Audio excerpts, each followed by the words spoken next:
Hello friends, welcome to our channel educational RVS. तो आज से चालू हो रहा है accelerate batch for 11th inorganic. Okay, 11th inorganic के लिए ये बैच चालू होने वाला है। होने वाला क्या हो गया है, आज पहला वीडियो आ गया है जो हाइड्रोजन का वीडियो है। ठीक है, हाइड्रोजन का वीडियो है। इसके अंदर हमें क्या क्या पढ़ना है, पहले तो चैप्टर का थोड़ा सा समरी में आपके सामने रखना चाहूंगा। इसके अंदर हमें पढ़ना है सबसे पहले हाइड्रोजन का सारा अकरेंस वगैरह वगैरह, फिर उसके बाद हमें पढ़ना है डाइहाइड्रोजन, फिर उसके बाद हमें पढ़ना है वाटर। ठीक है, फिर उसके बाद हमें पढ़ना है हाइड्राइड्स, फिर उसके बाद हमें पढ़ना है H2O2 यानी hydrogen peroxide. So I hope आप सभी अच्छे होंगे और मैं इस वीडियो को चालू करने जा रहा हूं। तो आपको सबसे पहले तो यार इस बैच के बारे में थोड़ी सी इंफॉर्मेशन दे दूं। ये बैच है क्या, मतलब बैच क्या यार, सीरीज है। यूट्यूब पर तो सीरीज ही निकाली जाती है। ठीक है, कोई ऐप तो है नहीं अभी हमारा। This batch is for 11th science students. ठीक है, सभी 11th साइंस वालों के लिए है, क्योंकि कंपलसरी होता है केमिस्ट्री, चाहे पीसीएम के हो, पीसीबी के हो या फिर पीसीएमबी के हो, सबके लिए कंपलसरी होता है केमिस्ट्री, तो उनके लिए है ये।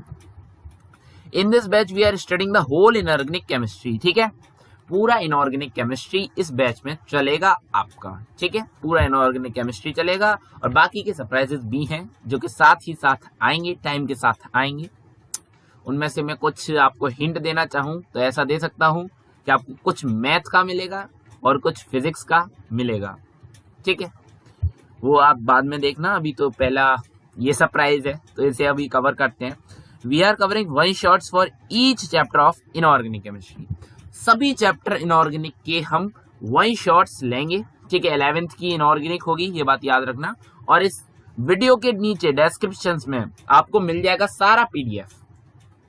दैट्स इंपॉर्टेंट थिंग, आपको सारा पीडीएफ मिल जाएगा इस वीडियो के नीचे डिस्क्रिप्शन में। जब आप जाएंगे तो आपको मिलेगा पूरा एक पीडीएफ जिसमें आपको 36 से 37 स्लाइड्स ये पूरी मिलेंगी और आप उन्हें रिवाइज करके अपना अच्छा प्रिपरेशन कर सकते हैं। तो चलिए चालू करते हैं आज का ये वीडियो। बकवास बहुत हो गया, तो भाई इस वीडियो को पूरा जरूर देख लेना, 1 घंटे सा होगा थोड़ा सा। ठीक है, 36 स्लाइड्स हैं इसके अंदर, बताया था मैंने अभी आपको। ठीक है, और इसे एक्यूरेट डाटा नहीं है। ठीक है, एक्यूरेट नहीं है। ओके, सो चलिए शुभारंभ करते हैं आज के इस बैच का। तो चलिए शुरुआत करेंगे हाइड्रोजन के अकरेंस से। हाइड्रोजन कहाँ कहाँ है, कैसे कैसे है, वो सब चीज। तो यहाँ पर यार 70% हाइड्रोजन है पूरे यूनिवर्स में, ये बात याद रखना। पूरे यूनिवर्स में 70% हाइड्रोजन है। Not talking about the earth के बारे में हम बात नहीं कर रहे। पूरे यूनिवर्स में 70% हाइड्रोजन है। अच्छा, अर्थ में इसकी थोड़ी सी कमी रहती है, थोड़ी क्या बहुत कमी रहती है। उसका रीजन ये है कि आसानी से एस्केप कर जाता है। एस्केप वेलोसिटी पढ़ा था फिजिक्स में, बताया था ग्रेविटेशन चैप्टर में, क्या होता है √2gr, है ना। और उसका एक्यूरेट वैल्यू अगर हम बात करें तो 11.2 किलोमीटर पर सेकेंड, आपको पता होगा, बताया था। तो ये जो एस्केप स्पीड इसकी ज्यादा होती है, ये क्यों होती है, इसका रीजन क्या है। एक सवाल ये बनता है ना कि ऐसा हुआ क्यों, आखिरकार ये उड़ क्यों गई। तो उसका रीजन ये है मेरे भाई कि इसके जो पार्टिकल्स होते हैं उनके बीच में काइनेटिक एनर्जी बहुत ज्यादा होता है, जिसके कारण ये बहुत दूर दूर तक आसानी से भाग लेते हैं। ठीक है, समझ गए। ओके, अच्छा, ये जो जाइंट प्लैनेट्स होते हैं जैसे जुपिटर है, सैटर्न है, जो अगर आपको प्लैनेटरी चीजों में थोड़ा सा इंटरेस्ट है तो चीज आप जानते होंगे। जाइंट प्लैनेट्स कौन कौन से होते हैं, बड़े बड़े प्लैनेट्स, यार नाम से पता चल रहा है। जुपिटर हो गया, सैटर्न हो गया, इनके अंदर बहुत सारा हाइड्रोजन होता है। तो ये था हाइड्रोजन का अकरेंस, ये पूछा नहीं जाता। ठीक है, बस थोड़ा सा फील के लिए था। अच्छा, पोजीशन ऑफ हाइड्रोजन, इसका यार एनामोलस पोजीशन होता है, जैसा कि आप लोग जानते हो। पहला इसका पोजीशन है एल्कली अर्थ मेटल्स के रूप में यूज कर लिया जाता है, और दूसरा इसका पोजीशन मेरे दोस्त, इसे हेलोजेंस के साथ भी यूज कर सकते हैं मेरे भाई। तो क्या है भैया, ये जो प्लेस किया जाता है ना, ये एस ब्लॉक पी ब्लॉक में प्लेस किया जाता है। ठीक है, एस ब्लॉक में भी रख सकते हैं, पी ब्लॉक में भी रख सकते हैं। ओके, देखो हाइड्रोजन जो है वो नेगेटिव आयन भी बना सकता है, मतलब उसके 2 इलेक्ट्रॉन हो गए, ऑक्टेट कंप्लीट हो गया, तो हेलोजन में चला गया भैया। हाँ, और अगर हाइड्रोजन एक एटम को डोनेट कर दे, उसके पास एक एटम नहीं यार, इलेक्ट्रॉन, उसके पास केवल 1 इलेक्ट्रॉन होता है, अगर वो 1 इलेक्ट्रॉन को भी अपने पास से फेंक दे तो उसके पास तो कुछ नहीं बचा, तो भी वो स्टेबल हो गया। उसके पास नो इलेक्ट्रॉन रहेगा, वो स्टेबल हो गया। ठीक है, I hope you are clear to me. Okay, तो अभी चलते हैं अल्कली अर्थ मेटल से इसका रिजेम्बलेंस क्या होता है। आप देख सकते हैं यहाँ पर लिखा हुआ है अल्कली अर्थ मेटल। थोड़ा सा ये टंग का प्रॉब्लम है। ओके, जितने भी एटम्स होते हैं अल्कली अर्थ मेटल, उनके पास 1 इलेक्ट्रॉन होता है आउटर मोस्ट सेल में, जो कि आप जानते हैं, जिसे हम वैलेंस इलेक्ट्रॉन के नाम से भी बहुत अच्छे से जानते हैं भैया। और ये जो होते हैं ना, ये स्ट्रांगली इलेक्ट्रोपॉजिटिव होते हैं, ये बात इंपॉर्टेंट है। इलेक्ट्रोपॉजिटिव होते हैं, ये फॉर्म करते हैं स्टेबल ऑक्साइड्स। स्टेबल ऑक्साइड्स ये फॉर्म करते हैं, जैसे H2O हो गया, Na2O हो गया, और भी कई सारे जैसे K2O हो गया। ठीक है, ऑक्साइड, मेटल ऑक्साइड्स। ठीक है, और ये पर ऑक्साइड भी बनाते हैं। इंपॉर्टेंट बात ये है, ये पर ऑक्साइड भी बनाते हैं, जैसे Na2O2 हो गया। ठीक है, सोडियम पर ऑक्साइड। वैसे ही हाइड्रोजन भी अपना पर ऑक्साइड बनाता है, जिसका नाम है H2O2। ये किसने खोज की थी इसकी, ये भी आपको बाद में बताएंगे। अभी थोड़ा सा आपको वीडियो में रुकना पड़ेगा, उसके लिए वीडियो पूरा देखना पड़ेगा। ठीक है, अगर आपको वो चीज नहीं आती, क्या चीज नहीं आती, जो अभी आपने पहले पढ़ा है, रेडॉक्स वगैरह पढ़ा है, वो चीज नहीं आती तो कोई दिक्कत मत लेना। पहला वीडियो इसलिए मैंने हाइड्रोजन का लिया। हाइड्रोजन को थोड़ा सा लोग बाग कठिन मानते हैं, हाइड्रोजन को बहुत ईजियर वे में हम कंप्लीट करेंगे। ठीक है, और इसमें हमारा कोई ऐसा नहीं होगा कि ये चीज नहीं हो रही, वो चीज नहीं हो रही, होगा सब कुछ। ठीक है, होगा सब कुछ। ओके, सो जस्ट मैं थोड़ा सा यार चलिए आगे चलते हैं। ये क्या करते हैं, स्टेबल ऑक्साइड्स बनाते हैं। मैंने थोड़ा सा डायरेक्शन चेंज किया है, इट्स ओके। ओके, ये क्या करते हैं, स्टेबल ऑक्साइड्स बनाते हैं, स्टेबल परऑक्साइड्स भी बनाते हैं। अच्छा, चौथा देखो, ये सभी रिड्यूसिंग एजेंट बहुत अच्छे होते हैं भाई साहब, बहुत ग्रेट रिड्यूसिंग एजेंट होते हैं। ओके, अभी बात करते हैं रिजेम्बलेंस विद हेलोजेंस। ठीक है, हेलोजेंस के साथ में इनका रिजेम्बलेंस क्या होता है। हाइड्रोजन के पास टेंडेंसी होती है इलेक्ट्रॉन को गेन करने की। जो लोग 0.75 पर देख रहे हैं उनके साथ यही हो रहा होगा। ठीक है, हाइड्रोजन के साथ टेंडेंसी होती है इलेक्ट्रॉन को गेन करने की। ओके, और ये गैस मॉलिक्यूलर स्टेट में होता है। ये गैस है जो कि मॉलिक्यूलर स्टेट में मिलता है। ठीक है, गैस है, मॉलिक्यूलर स्टेट में मिलता है, ये बात कोई नॉर्मल है ना।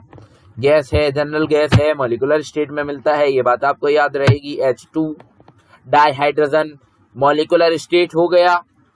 डाइहाइड्रोजन हमेशा गैस में रहता है, उसे लिक्विफाई करने के लिए -230 अप्रॉक्स टेम्परेचर चाहिए, जो कि बहुत कम हो गया दोस्तों। उतना टेम्परेचर लाना हमारे बस की बात नहीं है। Hydrogen can be replace by halogens in inorganic, sorry यहाँ पर इनऑर्गेनिक है, यहाँ पर एक छोटा सा मिस्टेक है भैया, यहाँ पर मैं गैप देना भूल गया। ओके, यानी कि ऑर्गेनिक कंपाउंड्स जब आपने पढ़ेंगे होंगे। ठीक है, 10th में भी पढ़े थे। ऑर्गेनिक केमिस्ट्री का एक चैप्टर था कार्बन एंड इट्स कंपाउंड, बहुत अच्छे से कराया था मैंने सारस्वत स्टडी पर, आपको पता ही होगा अगर आप पुराने हमारे साथ ज्वाइन है तो। ठीक है, वरना इनऑर्गेनिक कंपाउंड, सॉरी वरना यहाँ पर भी इनऑर्गेनिक तो चल ही रहा है, ऑर्गेनिक की सोचेंगे। अगर आपको ऑर्गेनिक भी चाहिए तो भैया नीचे कमेंट डाल दें। ठीक है, ऑर्गेनिक आ जाएगा, डिमांड पर चलेगा। ठीक है, यहाँ पर देखिए hydrogen can be replace by halogens. Halogens के द्वारा हम हाइड्रोजन को रिप्लेस कर सकते हैं ऑर्गेनिक कंपाउंड्स में।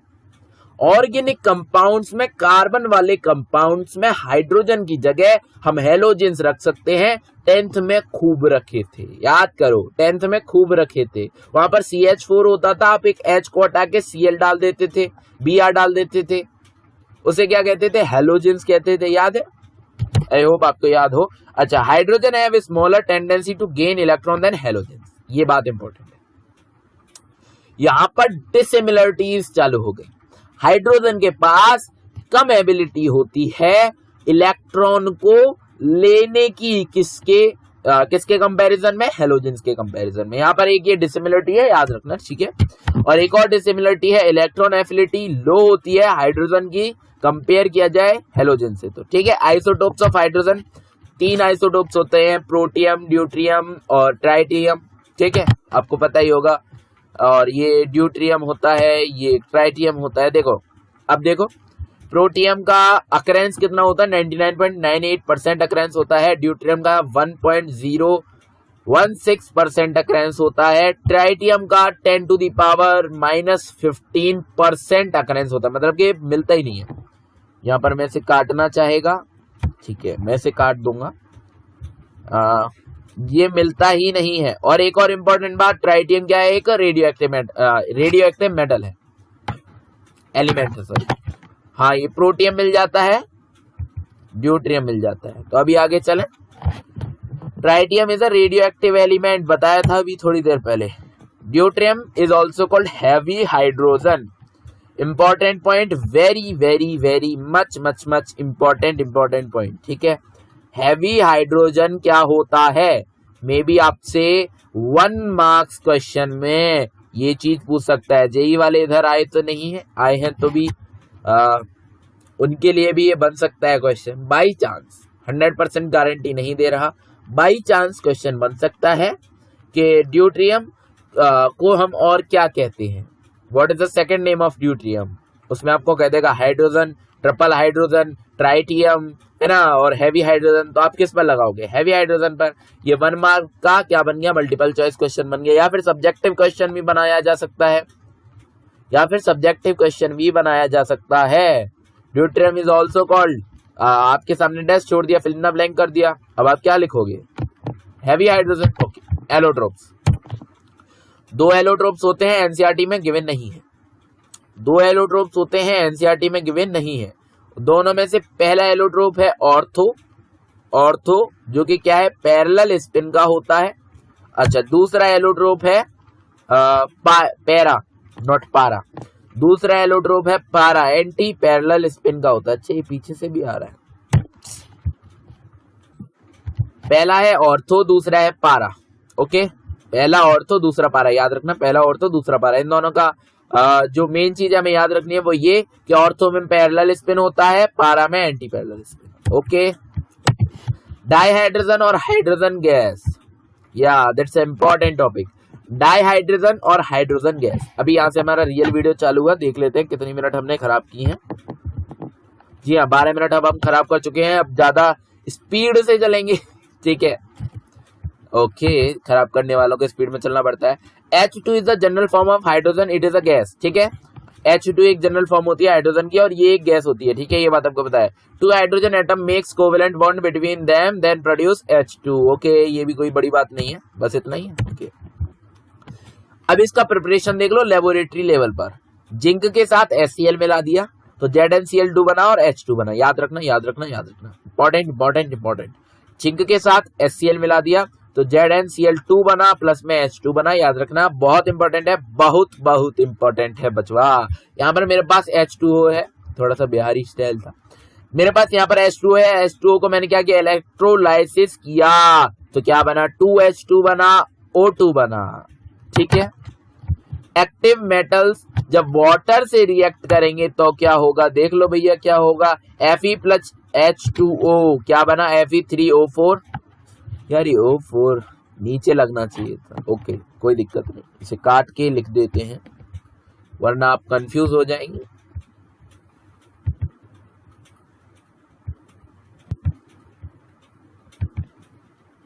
ओके, आगे चलो। 4H2, 4 मोल्स ऑफ हाइड्रोजन भी प्रोड्यूस हुआ। ओके, तो फिर यहाँ पर क्या है, FeO4 बन गया भैया, ठीक है। FeO4 बना और H2 लिबरेट हो गया। हमें क्या निकालना है, H2 निकालना है, ठीक है। ओके, एक बात याद रखना, केमिकल प्रॉपर्टीज अगर आपको याद, सॉरी प्रिपरेशन नहीं, केमिकल प्रॉपर्टीज अगर आपको याद हो गई तो यूजेस भी बड़ी आसानी से हो जाएंगी। एक इंपॉर्टेंट चीज थी जो मेरे को आपको बतानी थी, मैंने आपको बता दी, दैट्स ऑल। अच्छा, आगे देखो, अरे चल जा, ये पेन आ गया।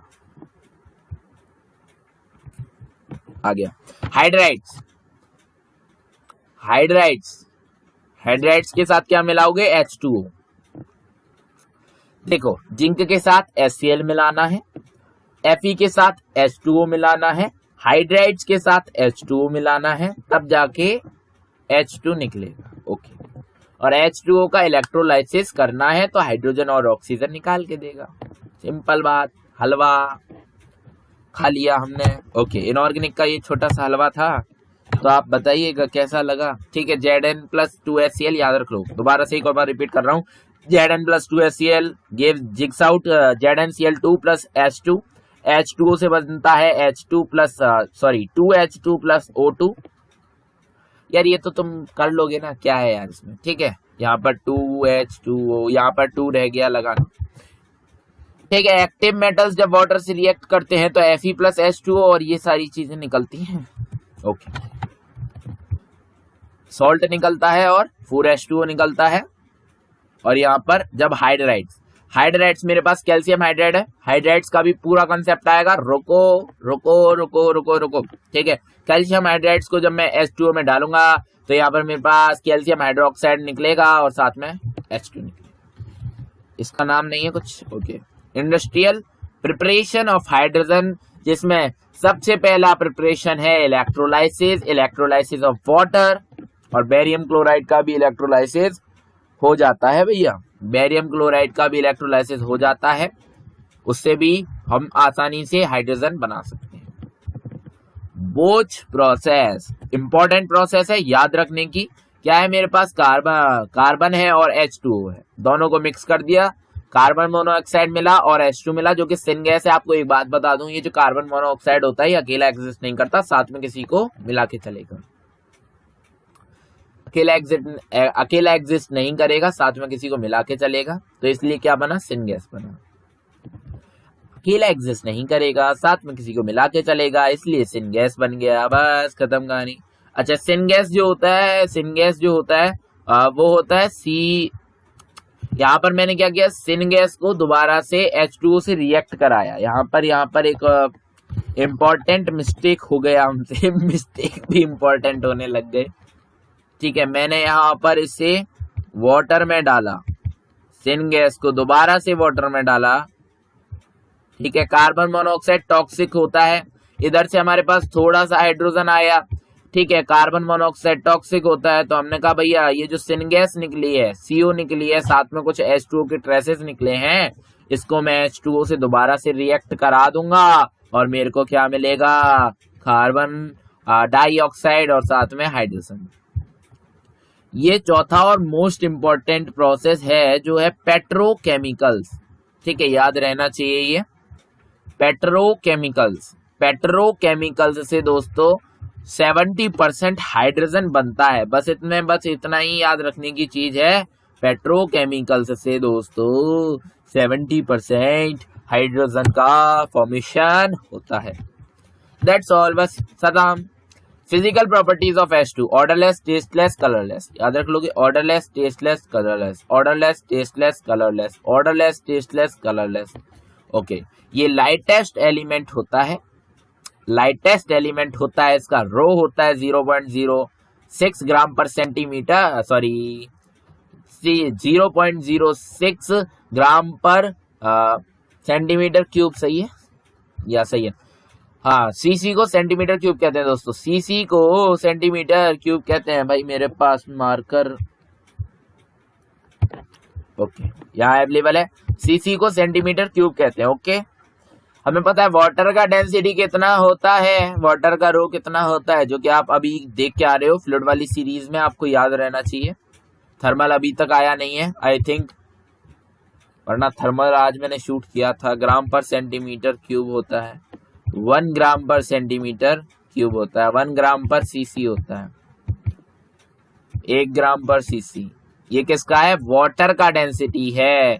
और ये किसका डेंसिटी है, हाइड्रोजन का डेंसिटी है दोस्तों। ये किसका डेंसिटी है, वाटर का डेंसिटी है। और ये किसका डेंसिटी है, हाइड्रोजन का डेंसिटी है। I hope I am clear to you all. आगे देखिए, हाइड्रोजन जो होता है उसके अंदर बहुत ही वीक इंटरमॉलिक्यूलर फोर्सेस होते हैं, उसके अंदर बहुत ही वीक इंटरमॉलिक्यूलर फोर्सेस होते हैं, जिसके कारण वो नॉन पोलर होता है। यार केमिकल बॉन्डिंग वाला चैप्टर पढ़ा है आपने? अगर पढ़ा है तो ठीक है, नहीं पढ़ा तो कोई बात नहीं, बाद में बात करेंगे उसकी भी, कुछ ही दिनों में आएगा। ठीक है, डोंट वरी। तो यार H2 के पास क्या होता है भैया, वीक इंटरमोलिकुलर फोर्सेस होते हैं जिसके कारण वो नॉन पोलर होता है। मैंने आपको एक बात बताया, अभी तक तो नहीं है पर बाद में बताऊंगा, कि अगर हमारे पास H2 है, बात सुनना, H2 है तो उसका जो पोलरिटी होता है वो नॉन पोलर होता है। ठीक है, ये चीज मैं आपको बताऊंगा डाइपोल डाइपोल में जाके। Okay, it have very low melting and boiling point, ये चीज उसी वीडियो में आएगा केमिकल बॉन्डिंग में, डोंट वरी, अभी नहीं आ रहा। It have very low melting point and boiling point, इसके पास क्या होता है, कम मेल्टिंग पॉइंट और कम बॉइलिंग पॉइंट होता है। इसका जो गामा होता है भैया, गामा याद है या नहीं है? थर्मोडायनेमिक्स पढ़ा है, केमिस्ट्री का नहीं पढ़ा, कोई दिक्कत नहीं। थर्मल फिजिक्स तो देख रहे हो, उसमें मैंने मोलर हीट कैपेसिटी कराया है, अभी तक नहीं कराया। चलो कोई बात नहीं, जब करा दूं तब तो आपको पता ही चल ही जाएगा, फिर भी अभी बता दे रहा हूं। ये रेशियो होता है मोलर हीट कैपेसिटीज का, और मोलर हीट कैपेसिटीज क्या होती हैं, मोलर हीट कैपेसिटीज क्या होती हैं, आपको थोड़ा सा ब्रीफ नहीं तो एक छोटा सा इंट्रोडक्शन दे दूं। मोलर हीट कैपेसिटीज क्या होती हैं, 1 डिग्री सेल्सियस को, या फिर कह लो 1 डिग्री टेम्परेचर को इंक्रीज करने के लिए 1 मोल 1 डिग्री सेल्सियस को इंक्रीज करने के लिए जो हीट चाहिए होता है, उसको दोस्तों क्या कहते हैं, उसको हम मोलर हीट कैपेसिटी कहते हैं। ठीक है, नहीं घुसा कोई दिक्कत नहीं, थर्मोडायनेमिक्स आपने पढ़ा ही होगा। फिजिकल केमिस्ट्री में इनऑर्गेनिक चल रहा है, फिजिकल सबसे पहले आया होगा। Okay, reaction with non metals on combine, इस चैनल पर नहीं आया physical, on combining with non metals it will form covalent bond. जब ये नॉन मेटल से कंबाइन करेगा तो कुछ तो बनाएगा, वो जो बनाएगा वो होगा कोवेलेंट बॉन्ड। कोवेलेंट बॉन्ड यार 10th में तो पढ़ा था कोवेलेंट, इतना तो आता है हमें। ठीक है, ये जो कोवेलेंट बॉन्ड बनाता है, इसके अंदर ये जो X है ये हमारा नॉन मेटल है, इस फॉर्म में बनाता है। ठीक है, it will occur only on higher temperatures. देखो दोस्तों, ये जो वाला पॉइंट है ना, बहुत इंपॉर्टेंट पॉइंट है, और ये एक पॉइंट अपने ही अंदर एक क्वेश्चन है, ये एक पॉइंट अपने ही अंदर एक क्वेश्चन है। वो क्वेश्चन है मेरे दोस्त कि why hydrogen only react with non metals on the higher temperature. अपने अंदर एक क्वेश्चन है, तो अभी कोई भी डिस्टरबेंस नहीं, सीधा सीधा ऐसे पढ़ लो। चलो, हायर टेम्परेचर्स पर ही हाइड्रोजन अपना रिएक्शन क्यों करता है नॉन मेटल्स के साथ, हमें ये पता करना है। ठीक है, हायर टेम्परेचर पर ही रिएक्शन नॉन मेटल्स के साथ क्यों दिखाता है हाइड्रोजन, क्योंकि हायर टेम्परेचर्स पे क्या होता है मेरे भाई, H2 एटॉमिक हाइड्रोजन में चेंज हो जाता है। H2 एटॉमिक हाइड्रोजन में चेंज हो जाता है, I repeat, H2 atomic hydrogen में चेंज हो जाता है। ठीक है, और रूम टेम्परेचर पे H2 ही स्टेबल रहता है, एटॉमिक हाइड्रोजन खाली H, समझ गए, और वो आसानी से रिएक्शन कर लेते हैं और ज्वाइन हो जाते हैं, एक बॉन्ड बना लेते हैं। सिंपल सी कहानी। देखो यहाँ पर दिया भी हुआ है 3H2 + N2 jigs out to NH3। Reaction याद करने की जरूरत है? मुझे तो नहीं लगता है। चलो देख लो, फिर भी हमारे पास H2 था, N2 था, क्या बनेगा, अमोनिया बनेगा, NH3 के आगे 2 मोल्स लग गया, ये तो आप बैलेंसिंग कर ही लोगे। It is reacting with metals और non metals as electronegative mean, ये इलेक्ट्रोनेगेटिव होकर के ही मेटल्स और नॉन मेटल से रिएक्ट करता है। Okay, electrovalent hydrides will form, जब ये रिएक्ट करेगा मेटल्स से, ठीक है, मेटल्स से जब ये रिएक्ट करेगा तो इलेक्ट्रोवेलेंट हाइड्राइड्स बनेंगे। जब ये मेटल से रिएक्ट करेगा तो इलेक्ट्रोवेलेंट हाइड्राइड्स बनेंगे। तो हाइड्राइड्स का प्रिपरेशन आप यहां पर पढ़ रहे हो। ठीक है, हमारे पास H2 है और Na है, तो क्या बना, Na2H। ओके, यहाँ पर मेरे पास जो हाइड्राइड्स बनेंगे वो कंडक्ट करेंगे electricity in molten state. Molten state में सबके सब इलेक्ट्रिसिटी को कंडक्ट करेंगे। मोल्टेन स्टेट में सबके सब इलेक्ट्रिसिटी को कंडक्ट करेंगे ही। ठीक है, मोल्टेन स्टेट में कब करेंगे? मोल्टेन स्टेट में, पिघली हुई अवस्था में।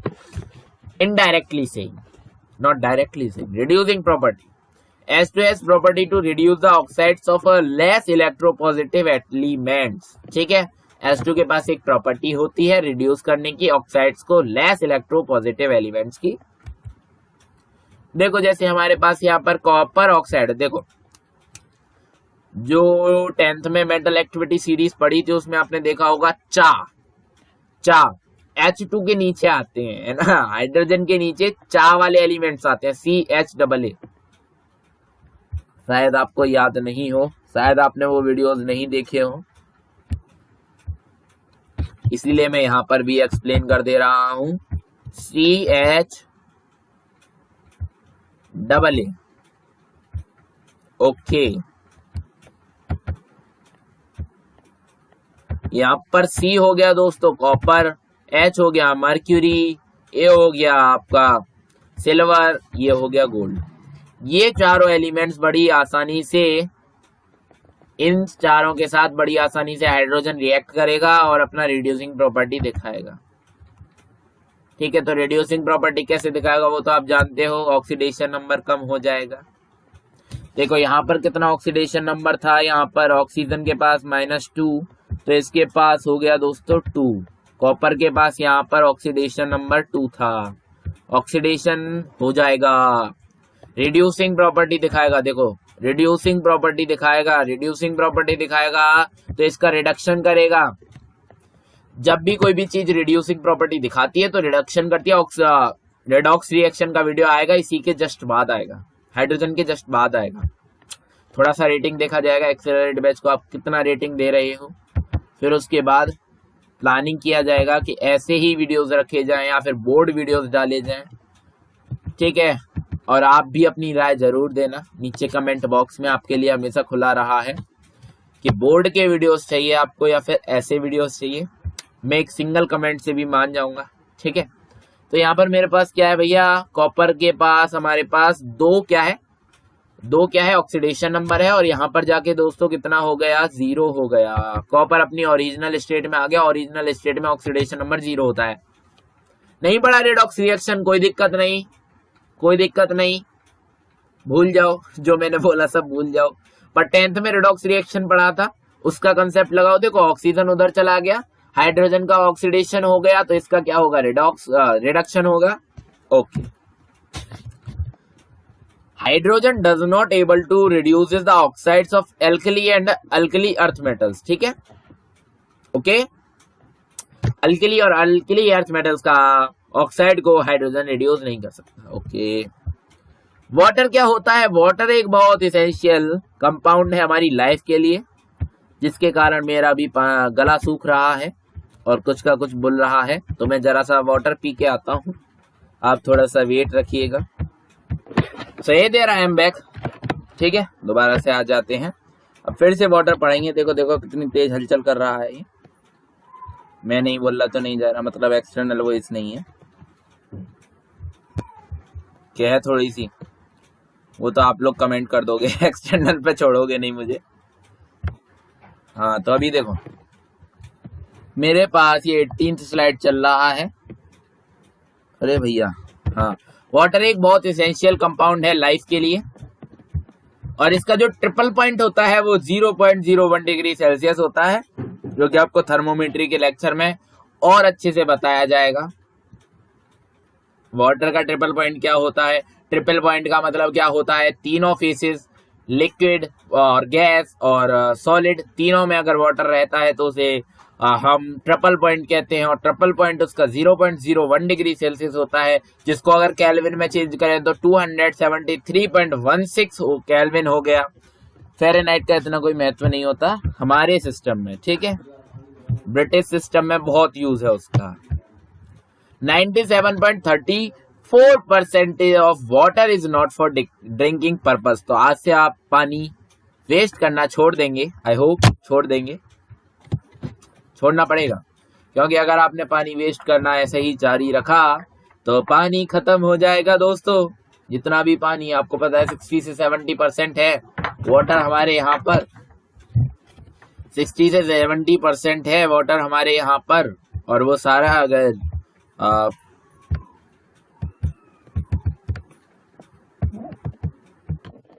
हाँ तो वो सारा अगर हम ऐसे ही वेस्ट कर देंगे, जिसमें से 97% तो पीने लायक ही नहीं है और बचा हुआ थोड़ा सा ही है, उसे भी हम वेस्ट कर देंगे तो पिएंगे क्या? फिर लाइफ ज्यादा दिन नहीं चलेगी भैया। ओके, तो इन आइस स्ट्रक्चर, ये बात याद रखना, बहुत इंपॉर्टेंट बात कह रहा हूं मैं। आइस का जो स्ट्रक्चर होता है उसके अंदर एक मॉलिक्यूल ज्वाइन होता है 3 मॉलिक्यूल्स से। वेरी वेरी इंपॉर्टेंट, एक मॉलिक्यूल 3 मॉलिक्यूल से ज्वाइंट होता है। मतलब समझोगे भाई? देखो बताता हूं, मेरे पास यहां पर एक मॉलिक्यूल है, ऑब्जर्विंग मॉलिक्यूल, ठीक है, और मैं थोड़ा सा इंक का कलर चेंज करके विदाउट ऑब्जर्विंग मॉलिक्यूल्स आपको दिखा देता हूं। मेरे पास यहां पर एक मॉलिक्यूल है, यहां पर एक मॉलिक्यूल है, यहां पर एक मॉलिक्यूल है। इन तीनों से ये अकेला मॉलिक्यूल ज्वाइंटेड है, ठीक है। और फिर से इस स्ट्रक्चर को जारी रखा जाए, वैसे मेरा पेन कहाँ गया, थोड़ा सा दोबारा से इंक कलर चेंज करते हैं।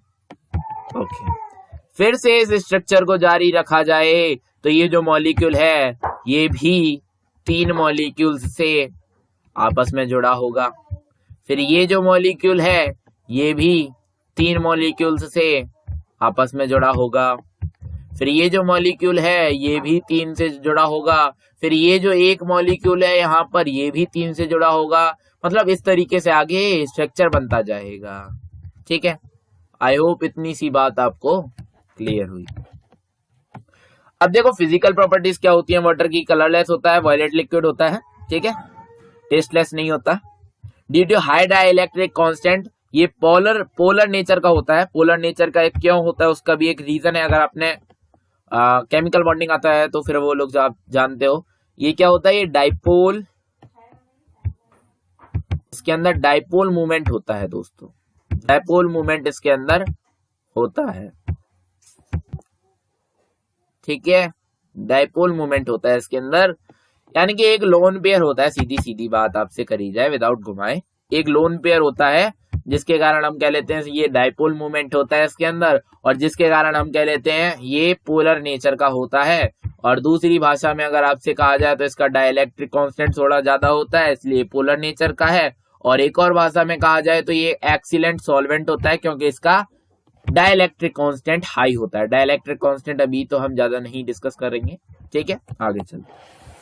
केमिकल प्रॉपर्टीज ऑफ H2O, दो फिजिकल प्रॉपर्टीज थी, क्या क्या, एक तो एक कलरलेस है और दूसरा वॉयलेट लिक्विड है।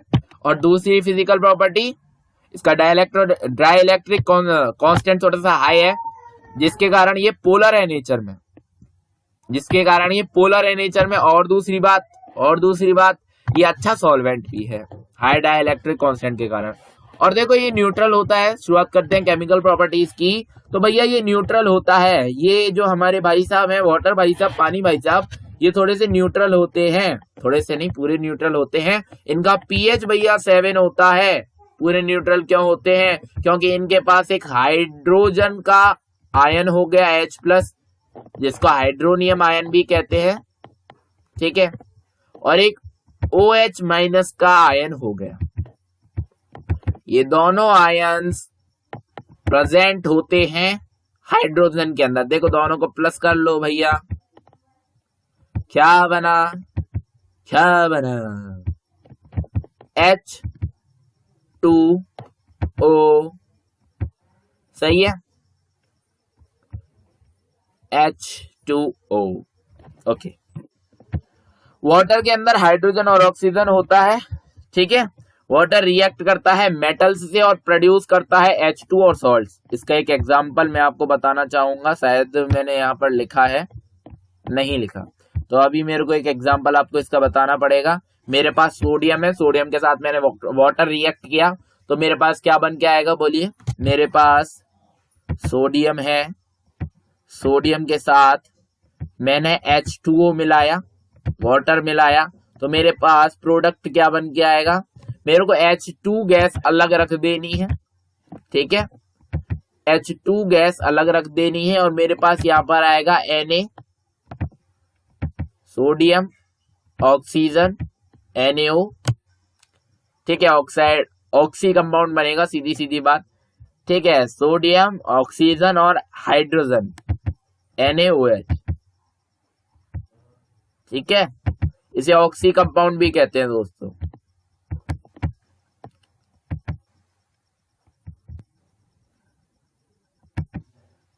ठीक है, Na plus H2O jigs out, NaOH plus H2, H2 liberate होगा, काम की बात, H2 लिबरेट होगा दोस्तों, ठीक है, H2 लिबरेट होगा। Okay, water will give ozonised oxygen when react with non metal. Non metals के साथ वैसे ये ज्यादा रिएक्शन दिखाता नहीं है, जब रिएक्शन दिखाता है तो ओजोनाइज्ड ऑक्सीजन देता है। इसकी कोई आपको दिखाने की जरूरत नहीं है, ये बात करी जाए ऐसी इक्वेशन की जो कि यहाँ पर दिखाई है मैंने, उधर जा रहा है ऐसे देखो, हाँ, जो कि मैंने यहाँ पर दिखाई है Na प्लस H2O, जिससे निकल के आया मेरे पास NaOH प्लस H2, जो कि आपको मैंने यहाँ पर दिखाई है। वैसे ही आपको नॉन मेटल के लिए दिखाने की कोई जरूरत नहीं है, इंपॉर्टेंट नहीं है। Okay, when water with react with salts जो कि वीक हो, it will give acid and bases, ठीक है, जब वाटर रिएक्ट करेगा सॉल्ट से जो कि वीक हो, कंडीशन वीक हो, वीक कौन से सॉल्ट्स होते हैं मेरे पास,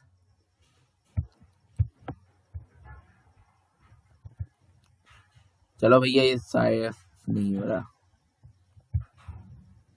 ठीक है, थोड़ा सा इसे इरेज कर लिया जाए, हाँ, तो मेरे पास अच्छा सॉल्ट कौन सा होता है, CH3 COOH, ये तो एक एसिड हो गया है ना, तो इससे एक वीक सॉल्ट बन जाएगा, CH3CONA कह लेते हैं, सोडियम हाइड्रोक्साइड से बाई चांस ये जाके मिल गया, सोडियम हाइड्रोक्साइड से मिल गया, तो मेरे पास यहां पर क्या आएगा H2O, ठीक है, H2O। तो अब बताइए क्या होगा, इधर से एक H जाके CH3COOH बन जाएगा, और बचा हुआ OH जाके इसका बेस वाला कंपोनेंट बन जाएगा, एसिड और बेस दोनों ही आपस में निकल आएंगे। ओके, जब वाटर रिएक्ट करता है सॉल्ट से जो कि स्ट्रॉन्ग हो तो ऑक्सी कंपाउंड देता है, ठीक है, ऑक्सी कंपाउंड्स देता है और एसिड देता है। ये किसके कारण, वो हाइड्रोलाइज्ड नहीं कर पाता अपने आप को, यहां पर वो अपने आप को हाइड्रोलाइज कर लेता है, ठीक है। स्ट्रॉन्ग सॉल्ट्स पर ऐसा होता है, क्या होता है कि वो एसिड देता है और ऑक्सी कंपाउंड देता है। तो लेट्स सी कैसे एसिड देता है, कैसे ऑक्सी कंपाउंड देता है। जैसे आपको यहाँ पर दिखाया भी गया है SbOCl, ये ऑक्सी कंपाउंड है, एक ऑक्सीजन इसके अंदर प्रेजेंट है, SbOCl। मेरे पास यहाँ पर कोई आई से के ऐसा ही कुछ होगा, SbCl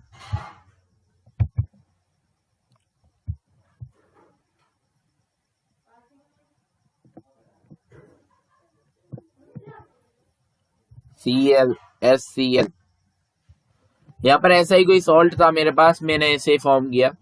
तो भाई मैं यहाँ पर थोड़ा सा लिख भी लेता हूँ रिएक्शन, थोड़ा सा सोच के, ठीक है। तो ये रिएक्शन हो जाएगा, आप अपने आप इसे बैलेंस वगैरह कर लेना, ठीक है। SbCl2 प्लस में H2O, SbOCl प्लस में HCl। चल आगे, हाँ, अब बात करते हैं वाटर के टेस्ट। वाटर को कैसे पता करोगे, वाटर का टेस्ट कैसे करोगे। तो अभी मैं यहाँ पर मेरे पास क्या है, कॉपर सल्फेट है एनहाइड्रस, मतलब कि इसके अंदर कोई भी वाटर का कंपोनेंट नहीं है। मैंने इस पे क्या किया, वाटर लगाया, वाटर से इसे रिएक्ट कराया, तो मेरे पास क्या हुआ, इसका कलर चेंज हो गया। ऐसे वाटर से मैंने रिएक्ट कराया ही नहीं, कोई भी एक लिक्विड से रिएक्ट कराया तो फिर इसका कलर चेंज हो गया, कैसा हो गया, ब्लू हो गया, तो मैंने कहा ये वाटर है। ठीक है। हार्ड और सॉफ्ट वाटर, सॉफ्ट वाटर के अंदर कोई भी मैग्नीशियम और कैल्शियम का सॉल्ट नहीं होता। हार्ड वाटर के अंदर मैग्नीशियम और कैल्शियम के सॉल्ट्स भरे हुए होते हैं, और RCONA plus Mg2 plus slash Ca2 plus, तो ये देता है RCO2 Mg slash Ca plus Na। यहाँ पर यार ये लोकेशन बड़ा ही गड़बड़ आ गया है। ठीक है। ये जो टेम्परेरी हार्डनेस होती है वो बाइकार्बोनेट्स की वजह से होती है। बाइकार्बोनेट्स क्या होते हैं, CO3 होते हैं, जो कि किसके होते हैं, कैल्शियम और मैग्नीशियम के होते हैं। हम जल्दी जल्दी से लेते हैं। ठीक है। परमानेंट हार्डनेस जो होती है वो किसके कारण होती है, कार्बोनेट्स के कारण होती है और सल्फेट्स के कारण होती है। अगर आपको ये तेज लग रहा है तो 0.75 पे देख लीजिए। अच्छा, तो अभी चलते हैं ways to remove the temporary hardness. ठीक है। बॉइलिंग करके निकाल सकते हो, जैसा आप देख सकते हो यहाँ पर। यार ये बड़ा ही लेट टाइमिंग गया है इसका, यहाँ पर आना चाहिए था, वहां जाके पहुंच गया। Clark process, it give carbonate and water, carbonate देता है और वाटर देता है, और बेस देता है when there is Mg as a metal. Carbonate देगा और वाटर देगा जब कैल्शियम है, सीधा सीधा यार मेरी बात सुनो, कार्बोनेट देगा और वाटर देगा जब कैल्शियम है। जब हमारे पास क्या है, Mg है, तो क्या देगा, कार्बोनेट देगा, वाटर देगा, और क्या देगा दोस्तों, बेस भी देगा, एक बेस देगा, क्योंकि मैग्नीशियम को बेस पसंद है। Carbonate is precipitate which sink in the beaker. Carbonate क्या एक प्रेसिपिटेट है जो कि सिंक कर जाता है बीकर के अंदर, इसलिए जो ऊपर ऊपर हो जाता है वो बिल्कुल प्योर वाटर होता है, नीचे नीचे हार्ड वाटर होता है। ऊपर ऊपर सॉफ्ट वाटर, नीचे नीचे हार्ड वाटर, तो हार्ड वाटर को हटा देंगे। ऊपर ऊपर सॉफ्ट वाटर, नीचे नीचे टेम्परेरी हार्डनेस जो उसके अंदर आई थी बाइकार्बोनेट की वजह से, वो हटा देंगे। देखो यहाँ पर भी बाइकार्बोनेट है SCO3, यहाँ भी बाइकार्बोनेट का यूज होगा, जिसके कारण वो क्या देगा, कार्बोनेट देगा और वाटर देगा। जब रिएक्ट करेगा कैल्शियम बाइकार्बोनेट, ठीक है, और बेस देगा और वाटर देगा और कार्बोनेट देगा। जब रिएक्ट करेगा magnesium as a metal. Removal of permanent hardness, पहला काम Na2CO3 का रिएक्शन करा दो, ये होगा सेम प्रोसेस, कैल्शियम कार्बोनेट बनेगा और Na2SO4 बनेगा। MgCl2 का रिएक्शन करा दो, क्या होगा, Na2CO3 से दोबारा से क्या बनेगा, मैग्नीशियम कार्बोनेट बनेगा और NaCl बनेगा। बड़ा ही फिक्स टाइमिंग आया आपकी बार, है ना। यूजिंग कैलगन्स, कैलगन्स क्या होते हैं, पॉलीमेटाफॉस्फेट्स होते हैं, नाम नया है। सोडियम हेक्सामेटाफॉस्फेट, देख लो, सोडियम हेक्सामेटाफॉस्फेट का ये फॉर्मूला है, याद कर लो, Na2 Na4 PO3 का होल 6, Na2 Na4 PO3 का होल 6,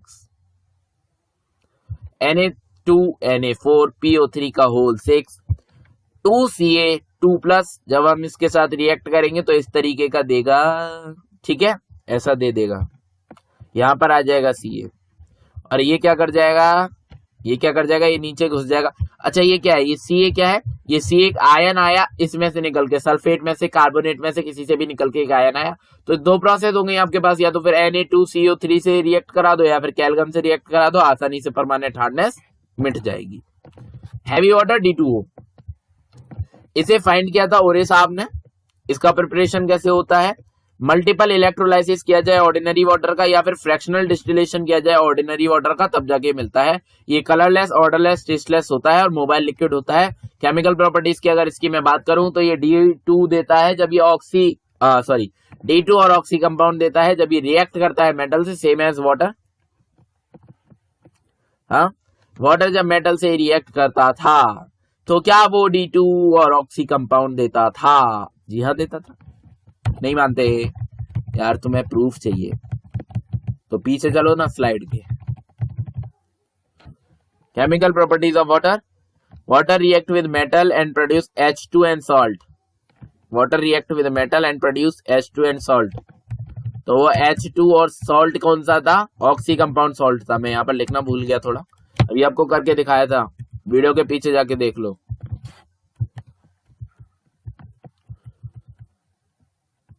हाँ, तो ये जो Na है, सोडियम है, यहाँ पर 2D2O से रिएक्ट किया तो NaOD बनाया, ये ऑक्सी कंपाउंड हो गया और D2 छोड़ दिया। और मेरे पास यहाँ पर क्या है, SO2 है और D2O है, तो यहाँ पर D2SO3 बन गया। ये दो केमिकल प्रॉपर्टीज हो गई, याद रख लेना, बस खत्म कहानी। और एक और बात याद रखना, ये हमेशा स्लोअर रिएक्ट करता है then ordinary water. Hydrogen peroxide देख लो भैया, स्ट्रक्चर इसका कैसा होता है, फिर मुझसे मत कहना दिखाया नहीं, ये स्ट्रक्चर होता है इसका, ठीक है। हाइड्रोजन पेरोक्साइड की अगर मैं बात करूं तो इसे ऑक्सीजनेटेड वाटर भी कहते हैं, और इसे खोजा था एलजे थेनार्ड ने। किसने खोजा था, एलजे थेनार्ड ने। और ये अकर करता है ट्रेसेस ऑफ एयर के अंदर, रेन के अंदर और स्नो के अंदर। इसकी मेथड ऑफ प्रिपरेशन की अगर मैं बात करूं तो BaO2 को अगर हम HCl के साथ मिला देंगे तो BaCl2 बनेगा और साथ में हाइड्रोजन पेरोक्साइड बनेगा। और जब मैं BaO2 को H3PO4 से रिएक्ट कराऊंगा तो भी निकल के मेरे पास आएगा BaPO4 का होल ट्वाइस प्लस में 3H2। ये चीज आपको याद करनी पड़ेगी, रटनी पड़ेगी, इनऑर्गेनिक केमिस्ट्री रटने के लिए होता है। BaO2 के साथ में मैं CO2 को मिलाऊंगा और H2O को मिलाऊंगा तो मेरे पास बन के आएगा BaCO3 प्लस में H2O2, मेरा पूरा एनर्जी का है। इसे कहते हैं मर्क प्रोसेस भैया, क्या कहते हैं, मर्क प्रोसेस, याद रख लेना। फिजिकल प्रॉपर्टी, ये क्या होता है भैया, लाइट ब्लू होता है एनहाइड्रस फॉर्म में। जब इसके अंदर थोड़ा सा भी H2O ना हो तब ये लाइट ब्लू होता है। और ये ऑर्डरलेस सिरपी लिक्विड है। बस सुनो, ये ऑर्डरलेस तो है बट ये सिरपी लिक्विड है। जब आप सिरप पीते हो, सिरप का विस्कोसिटी ज्यादा होता है, वैसा ही इसका विस्कोसिटी ज्यादा होता है, इस लिक्विड का विस्कोसिटी ज्यादा होता है, इस फ्लूइड का विस्कोसिटी ज्यादा होता है। फिजिक्स में नहीं घुसते, इधर ही लौटते हैं। It has polar and non polar bonds. यहाँ पर देखिए, इसका पोलर बॉन्ड ऑक्सीजन और हाइड्रोजन के साथ मिलकर बना तो पोलर बॉन्ड बनेगा, और ऑक्सीजन के बीच में नॉन पोलर बॉन्ड बनेगा। अभी केमिकल बॉन्डिंग वाले चैप्टर में कराऊंगा सब कुछ, डोंट वरी। फिर भी यहाँ पे बता देता हूँ कि ऑक्सीजन और ऑक्सीजन हमेशा नॉन पोलर बॉन्ड बनाते हैं क्योंकि इनका डायपोल मूवमेंट 0 होता है, और ऑक्सीजन और हाइड्रोजन कभी भी नॉन पोलर बॉन्ड नहीं बना सकते क्योंकि इनका डायपोल मूवमेंट कुछ होता है, ठीक है। केमिकल प्रॉपर्टीज की अगर मैं बात करूं तो भैया ये एसिडिक होता है, बहुत जल्दी आया भैया तू। और क्या होता है, इसका स्ट्रॉन्ग ऑक्सीडाइजिंग एजेंट होता है, स्ट्रॉन्ग ऑक्सीडाइजिंग एजेंट होता है। आप देख सकते हैं यहाँ पर एक रिएक्शन दिया हुआ है PbS प्लस 4H2O2, तो यहाँ से हमारे पास आया PbSO4 प्लस 4H2। और ये रिड्यूसिंग एजेंट भी होता है क्योंकि ये इलेक्ट्रॉन डोनेट भी कर सकता है, इसके ड्यूल नेचर्स होते हैं। ये ऑक्सीडाइजिंग एजेंट भी होता है, ये रिड्यूसिंग एजेंट भी होता है। भैया बहुत बढ़िया बात है। अच्छा, तो इसका भी एक रिएक्शन याद कर लेना, Ag2O प्लस H2O2, और ये देता है 2Ag प्लस H2O प्लस में O2। H2O2 जब O3 के साथ रिएक्ट करता है तो वाटर देता है और साथ में 2O2 देता है। तो कितनी प्रॉपर्टीज आपको मैंने बता दी, एक पहले एसिडिक, दूसरा प्रॉपर्टी क्या है, स्ट्रॉन्ग ऑक्सीडाइजिंग एजेंट, तीसरा प्रॉपर्टी स्ट्रॉन्ग रिड्यूसिंग एजेंट। एक चीज आप अपने आप करके दिखा देना, इन रिएक्शन पे मत जाओ, जरूरी नहीं है कि यही रिएक्शन करें, ठीक है। वो PbS है, आप PbS की बजाय NaS रख दो। PbS है, PbS की बजाय NaS रख दो। देखो ऑक्सीडाइज, इसका रिड्यूस, ये ऑक्सीडाइजिंग एजेंट है तो इसका ऑक्सीडाइजेशन होगा PbS। जिन लोगों ने पढ़ा हुआ है रिडॉक्स रिएक्शन उनके लिए सुन लो, PbS के पास देखो सल्फर के पास -2 कह लेता हूँ, Pb के पास मेरे पास ऑक्सीडेशन नंबर आ गया +2, इसका ऑक्सीडेशन नंबर आ गया मेरे पास भैया +2, ठीक है। मेरे पास इसका ऑक्सीडेशन नंबर आ गया +2। यहाँ पर एरो किसी ने बनाया नहीं, मैं ही बना दे रहा हूँ। यहाँ पर भी नहीं बनाया, चलो मैं ही बना दे रहा हूँ। यहाँ पर भी नहीं बना दे रहा हूँ। ये वाला रिएक्शन याद रखना, ठीक है। ये वाला रिएक्शन इंपॉर्टेंट है, ऐसे आप भूल नहीं सकते, ये रटना पड़ेगा, ठीक है। Pb के साथ में मेरे पास +2 था ऑक्सीडेशन नंबर, और यहाँ पर देखो सल्फर मेरे पास कितना है -2, ठीक है, -2। और ये मेरे पास कितना है -8। ऑक्सीजन का 2 मानते हैं तो 2 4 8, ठीक है। और ये हो गया 10, तो सल्फर का कितना आया +10 ऑक्सीडेशन नंबर, सॉरी लीड का, ये Pb लीड होता है, लीड का कितना आया +10। I hope I am clear to you all. यहाँ पर मेरे पास +2 था, ऑक्सीडेशन नंबर बढ़ा इसलिए इसका ऑक्सीडेशन हुआ। चलो रिडक्शन देखते हैं। Ag2O, ये चीज लिखने में बड़ा ही मजा आता है। Ag2O, तो देखो यार यहाँ पर कितना है 2, ठीक है। यहाँ पर 2 है तो इसका कितना हुआ भैया, प्लस के 2, आधा कर दिया जाएगा तो प्लस के 1 बचेगा। फ्रैक्शनल अगर मैं बात करूं तो प्लस के 1 ही बचेगा, फ्रैक्शनल अगर मैं एजी का बात करूं तो, ठीक है। और यहाँ पर एजी अपने रियल फॉर्म में है, तो अपने रियल फॉर्म में जब है, अरे कहाँ चल रहा है मेरा, ये रहा, अरे यार दिख ही नहीं रहा, कहाँ भाग गया पॉइंटर, हाँ हाँ आजा आजा, हाँ तुम देखो यार, ये जो है ना रियल अपने फॉर्म में है एजी, एजी रियल फॉर्म में है, मतलब सिल्वर अगर रियल फॉर्म में है तो उसका क्या हुआ, ऑक्सीडेशन नंबर 0 हो गया। यार हमारा ये मार्कर ही गायब हो गया। हाँ ये वाला एक रिएक्शन और याद करना, H2O2 प्लस O3 तो क्या बनेगा, वाटर बनेगा और साथ में ऑक्सीजन बनेगा। ओके, स्ट्रेंथ ऑफ H2O2, अब आजा आजा, मिल गया। स्ट्रेंथ ऑफ H2O2, 2H2O2 से मिलके बना 2H2O प्लस में ऑक्सीजन, ठीक है। याद करने की बात, 64 ग्राम H2O2 से बनता है 22.4 लीटर, ठीक है, इंपॉर्टेंट है और इसका न्यूमेरिकल में भी पूछा जा सकता है। तो मेरे पास क्या है कि वॉल्यूम स्ट्रेंथ है 1.5 नॉर्मेलिटी, ठीक है, 1.5 नॉर्मेलिटी। आप नहीं समझेंगे नॉर्मेलिटी क्या होता है, वो मींस और एडवांस, मींस छोड़ो, एडवांस लेवल की क्वेश्चंस है नॉर्मेलिटी के, तो आप इस नॉर्मेलिटी को हटा दीजिए, यहाँ पर वॉल्यूम डाल दीजिए, ठीक है। नॉर्मेलिटी को हटा के यहाँ पर मैं वॉल्यूम डाल दूंगा, वॉल्यूम ऑफ H2।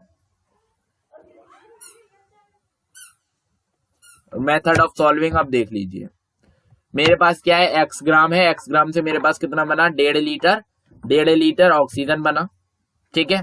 फिर मेरे को x फाइंड करना है, मैं x को कैसे फाइंड करूंगा, 1.5 के साथ मैंने 68 का मल्टीप्लाई किया, फिर डिवाइड में दे दिया 22.4 को, तो मेरे पास आया 4.5 ग्राम। Okay, structure of H2O2, H2O2 का ये स्ट्रक्चर है भैया, देख लो भाइयों मेरे, इस स्ट्रक्चर को थोड़ा सा ध्यान से देखना, थोड़ा सा अंतर आ रहा है। ये गैस फेस का H2O2 है, ये सॉलिड फेस का H2O2 है, ठीक है ना, ये गैस फेस का H2O2 है, ये सॉलिड फेस का H2O2 है, और यहाँ पर ये ऑक्सीजन है, ये ऑक्सीजन है, और यहाँ पर ये हाइड्रोजन है, और ये हाइड्रोजन है। इससे इसे रिलेट करके देखो यार, इधर ये गायब हो जाता है, हाँ अब देखा, इससे इसे रिलेट करके देखो, ठीक है। तो मेरे पास क्या है, यहाँ पर ये जो बॉन्ड एंगल है वो 1.15 है, यहाँ पर 90.2 है।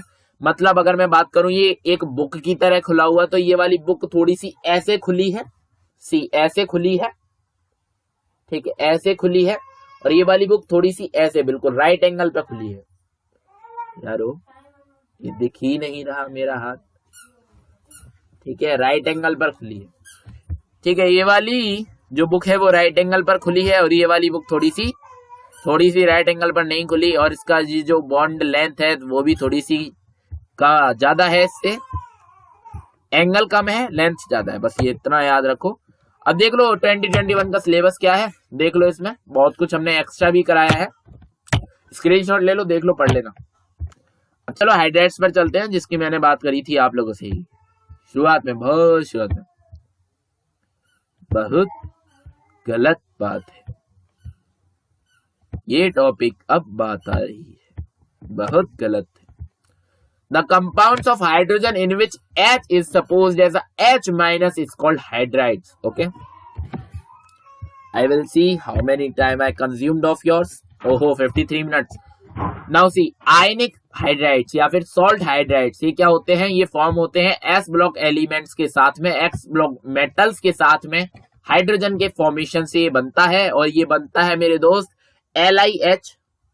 LiH क्या होता है, Li क्या होता है, लिथियम हाइड्राइड, ठीक है, lithium hydride, sodium hydride, potassium hydride, CH2।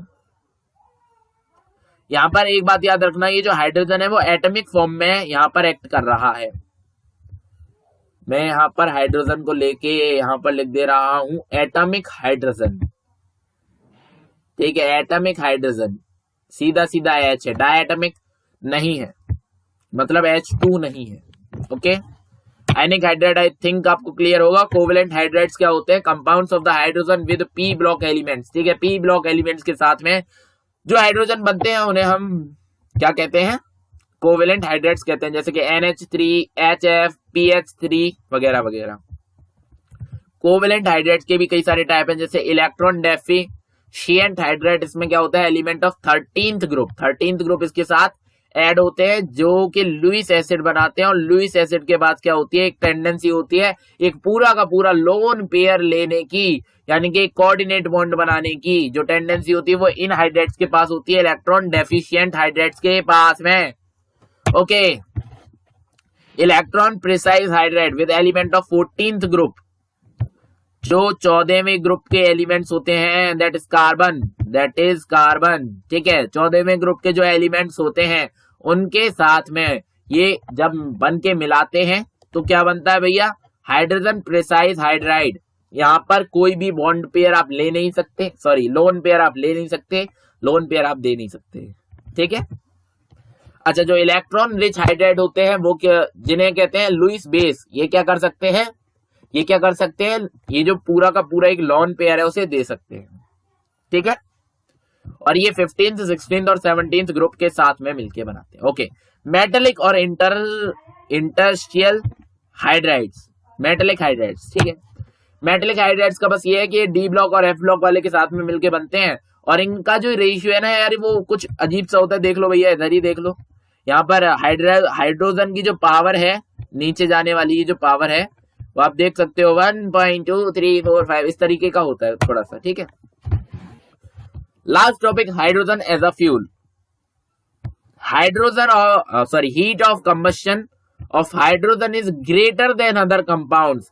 Heat of combustion जो होती है सबसे ज्यादा होती है हाइड्रोजन की, वो होती है 284 किलोजूल पर मोल। हाइड्रोजन एक क्या कहा जाए, एक फ्यूल की तरह भी एक्ट करता है, और इसका जो कैलोरीफिक वैल्यू है हाइड्रोजन का वो सबसे ज्यादा होता है, और वो होता है 140 kilo joule of gram. Calorific value क्या होता है? कितनी हीट दी जाए अगर 1 ग्राम किसी भी चीज को जलाया जाए, तो मतलब आप समझ सकते हो ये कितना अच्छा है। अगर मैं 1 ग्राम हाइड्रोजन जलाऊंगा तो 142 किलो जूल हीट दे देगा। वाह क्या बात है। Hydrogen can not be stored as liquefied easily, ये लिक्विफाई आसानी से नहीं हो सकता, और अगर हो भी जाए तो उसे स्टोर करने में थोड़ी सी दिक्कत होती है, ठीक है। और ये रॉकेट्स के अंदर एज अ फ्यूल यूज होता है। बस इतना ही है। So guys, finally this lecture get ended, और यहाँ पर हमारी हुई है हैप्पी एंडिंग एक्सीलरेट के पहले वीडियो की, ठीक है। तो thanks for watching this video, मिलेंगे अगले वीडियो में। Very very very very very very very very very very बहुत ज्यादा थैंक यू। अगले वीडियो में हम लोग जहां तक है रिडॉक्स रिएक्शन लेंगे, और फिर जैसा प्लान चलेगा वैसा देखेंगे। और गाइस एक बहुत बढ़िया बात, ये 1 घंटा भी नहीं हुआ और हमने ये चीज खत्म कर दी है। अगर आपको ये वीडियो थोड़ा सा फास्ट लगा बीच में, तो मैं आपको फिर से रिकमेंड कर रहा हूं कि बीच में आप क्या करें, थोड़ा सा 0.75 की स्पीड पर देख लें, जिसमें मैं बोलूंगा कुछ इस तरीके से। अगर आप 2x पर देख रहे थे तो मैं ऐसे ही बोल रहा हूँगा, और जब मैं ऐसे बोल रहा था तो डबल हो गया। ओके, तो thanks for watching this video, मिलेंगे अगले वीडियो में। Very very thank you guys, thank you very much.